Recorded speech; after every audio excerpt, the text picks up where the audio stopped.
Hi! Hello! నమస్తే. Welcome back to my channel. అందరూ ఎలా ఉన్నారండి? నిన్న శుక్రవారం వరలక్ష్మి అమ్మవారి పూజ అయితే చేసేసుకున్నాను.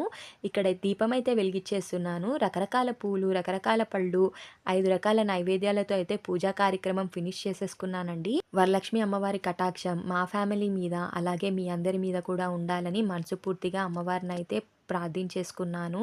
ఇలా సింపుల్‌గా, నీట్‌గా అయితే డెకరేట్ చేసేసుకున్నాను. ఇక్కడ చూసారంటే కనుక రోషిని పాప చక్కగా రెడీ అయిపోయి వీడియోస్‌కైతే ఫోజులు ఇచ్చేస్తోంది.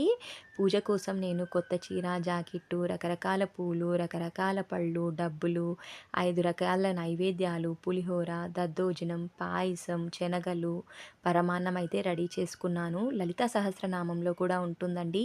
అమ్మవారికి నైవేద్యాలంటే ఇష్టమని. అందుకే మన తెలుగువారి ఇళ్లల్లో ఎక్కువగా ఇవే నైవేద్యాలు చేస్తూ ఉంటాం. 5 ముత్తైదువులనైతే పిలిచి పసుపొట్టయితే ఇచ్చేసాను. నా వీడియోస్ నచ్చుతున్నాయా అండి? నా వీడియోస్ కనుక నచ్చితే లైక్, షేర్ అండ్ సబ్స్క్రైబ్.